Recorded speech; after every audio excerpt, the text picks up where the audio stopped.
बॉलीवुड की जानी मानी हीरोइन अमीषा पटेल और सनी लियोनी के साथ केक काट रहा ये वही अनुभव मित्तल है। यूपी के पिलखुआ के रहने वाले अनुभव ने ग्रेटर नोएडा के एक इंजीनियरिंग कॉलेज से बीटेक किया है, लेकिन पढ़ाई पूरी करने से पहले ही इसने 2-3 और लोगों के साथ मिलकर 7 लाख लोगों को अपनी ठगी का शिकार बना लिया। ठगे जाने वाले लोग भी पढ़े लिखे हैं और कंप्यूटर इंटरनेट का इस्तेमाल करने वाले हैं। उन्हें अनुभव ने किस तरह ई कॉमर्स से भी आगे के सपने दिखाए और उनके 1-2 करोड़ नहीं 3,700 करोड़ रुपए ठग लिए। लाखों लोगों के दिल में आज हम एक कॉन्फिडेंस जनरेट कर चुके हैं कि yes, they can also be a part of digital world and they can also be a part of e-commerce, they can also be a part of internet, they can also be a part of technology। कैसे कर चुके हैं? Hello sir. जब आपने भैया सबसे बड़ा रुपया 5 रुपए आते हैं तो वो कॉन्फिडेंस ऑटोमेटिकली जनरेट हो जाता है। सुना आपने, अनुभव जिस 5 रुपए से लोगों को लखपति बनाने का सपना दिखा रहा है, उसकी कहानी क्या है? अनुभव की कंपनी सबसे पहले लोगों को अब्लेज इन्फो सॉल्यूशंस पोर्टल से जुड़ने के लिए कहती थी। इसके लिए लोगों को 5,750 से 57,500 रुपए के बीच कंपनी के अकाउंट में जमा करवाने को कहा जाता था। उन्हें बताया जाता था कि जितना पैसा जमा कराएंगे उस पर उतना ही फायदा होगा। इस स्कीम में 5,750 रुपए देने पर एक दिन में 25 लाइक या क्लिक का मौका, यानी हर दिन 5 रुपए पर क्लिक के लिहाज से 125 रुपए और हर महीने 3,750 रुपए मिलते थे। इसी तरह अधिकतम 57,500 रुपए देने पर हर दिन 125 लाइक यानी महीने में 18,750 रुपए मिलते। इसके साथ ही लोगों को और फायदा लेने के लिए 2-2 लोगों को इस कड़ी से जोड़ने को भी कहा गया। इस तरह पिछले करीब 6 साल में 7 लाख लोग इस ठगी के रैकेट से जुड़ गए। लोगों का भरोसा जीतने के लिए शुरुआत में लोगों को पैसे भी दिए गए, लेकिन बाद में धीरे धीरे पैसे आने बंद हो गए।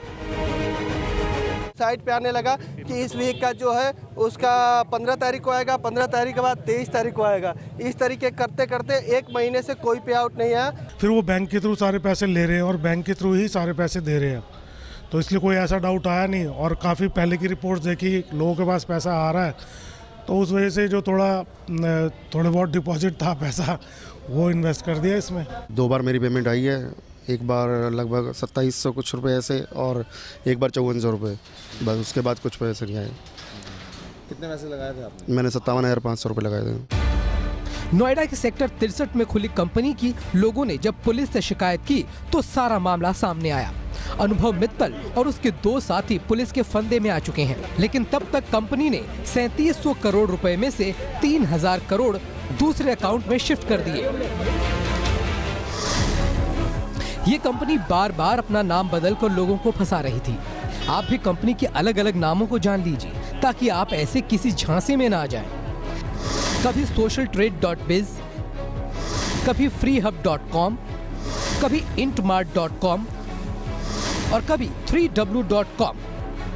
आप सोचिए, इतनी रकम बैंक या निवेश की दूसरी योजना में जमा कराने पर 1 महीने में इतना फायदा नहीं मिलता तो भला कोई दूसरा कैसे दे सकता है?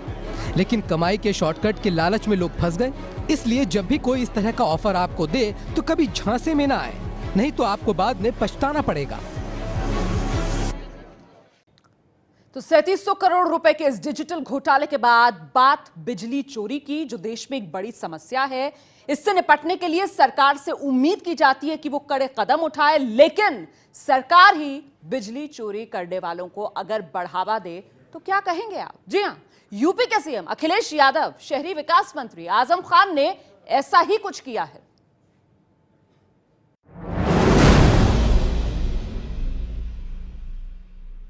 हम तो कह रहे हैं मुजफ्फरनगर में बताओ 24 घंटे शहर में बिजली आ रही कि नहीं आ रही, और हम तो कहते हैं कि कटिया को भी नहीं हम कुछ कह रहे हैं, बिजली आ रही 24 घंटे, ये इंतजाम किया है। सुना आपने, यूपी के सीएम अखिलेश यादव चुनाव जीतने के लिए बिजली चोरी जैसे अपराध को गलत नहीं मानते। वो कटिया यानी बिजली चोरी को एक तरह से बढ़ावा देते दिख रहे हैं। अखिलेश ने कल मुजफ्फरनगर की चुनावी रैली में जो बयान दिया, उसके बाद से ये बड़ा मुद्दा बन गया है। अगर ऐसा मान भी लिया जाए कि गलती से अखिलेश की जुबान फिसल गई थी, लेकिन जब उन्हीं की सरकार के शहरी विकास मंत्री आजम खान ने भी रामपुर की चुनावी रैली में बिजली चोरी को जायज ठहराया, तो फिर बड़े सवाल खड़े होते हैं। हमने बिजली के तार इसलिए अंडरग्राउंड नहीं कराए हैं कि हम चोरी रोकना चाहते हैं। मेरे साथियों, ये जो लोग अफवाह फैला रहे हैं, इनके सामने सिवाय चोरी के जीने का कोई मकसद है। उत्तर प्रदेश की सरकार चलाने वाले दो बड़े नेता जब बिजली चोरी की खुलेआम वकालत कर रहे हों, तो आप सोच सकते हैं कि बिजली कितना बड़ा मुद्दा है, खास तौर पर तब जब बिजली चोरी एक उपलब्धि के तौर पर सरकार गिनाए, तो ये मामला काफी गंभीर माना जा सकता है।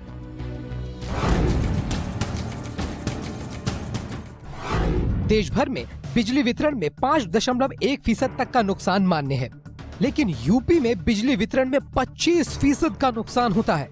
इस नुकसान में अकेले लखनऊ का हिस्सा 1/3 है। इस नुकसान में सबसे ज्यादा हिस्सा बिजली चोरी का है। यूपी सरकार का दावा है कि राज्य में बिजली की कोई दिक्कत नहीं है और पूरे 24 घंटे बिजली सप्लाई की व्यवस्था है, लेकिन केंद्र सरकार इस दावे को गलत मानती है। यूपी सरकार ने इस साल जनवरी में दावा किया कि वो राज्य की 12,000 मेगावाट की बिजली की जरूरत को आराम से पूरा कर पा रही है, जबकि केंद्र सरकार का कहना है कि ये आंकड़ा गलत है। असलियत में यूपी में 11,500 मेगावाट से भी कम बिजली थी। अखिलेश और आजम के बयान के बाद क्या बिजली का मुद्दा यूपी में चुनावी मुद्दा बन सकता है, अब ये देखना होगा।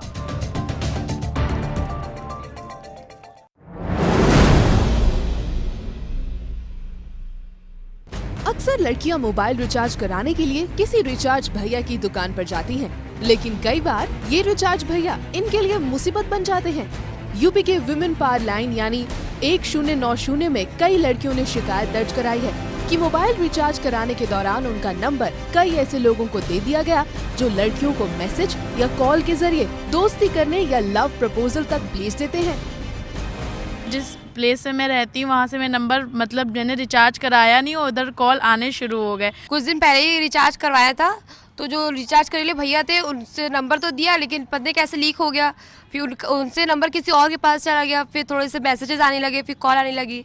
फिर हमने मना किया तो नहीं माने, फिर हमने यहाँ पे सीधे 1090 पे कॉल करके बताया, तो यहाँ से थोड़ा सा रिलीफ हुआ। अब मैसेजेस नहीं आते, ना कॉल आती है। ऐसे दोस्ती के लिए दिए कुछ नंबर तो शोधों तक भी पहुँच जाते हैं, और ऐसे में कुछ लड़कियों के लिए दिक्कत इतनी बढ़ जाती है कि उन्हें पुलिस की भी मदद लेनी पड़ती है।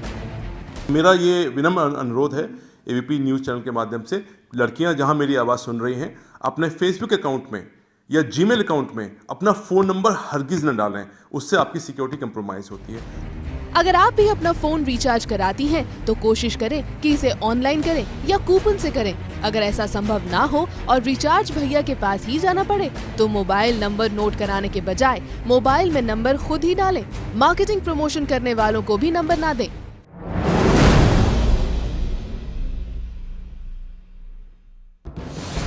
ये तस्वीर अभिषेक की है। मेरठ में कल शाम अभिषेक की हत्या कर दी गई। अभिषेक के परिवार का बीड़ी गुटखे का काम है। कल शाम उनके गोदाम में 6 बदमाश आए और लूटपाट करने लगे। लुटेरों को रोकने की कोशिश में बदमाशों ने अभिषेक पर गोली चला दी।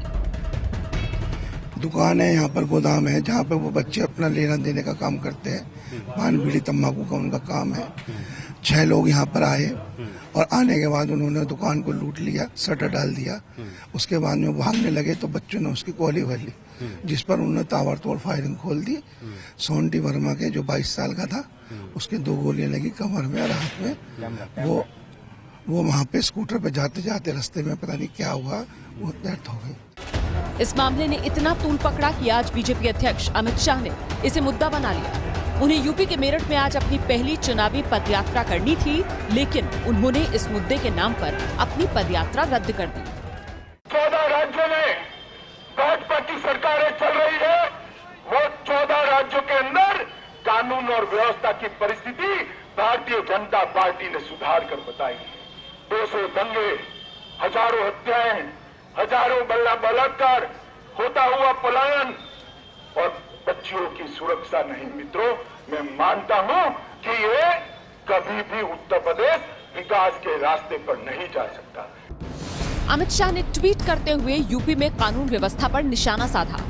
यूपी में प्रतिदिन 24 रेप, 13 मर्डर, 33 अपहरण, 19 दंगे और 136 चोरियां और कुल 7,650 अपराध की घटनाएं होती हैं। आज उत्तर प्रदेश देश का क्राइम कैपिटल बन गया है।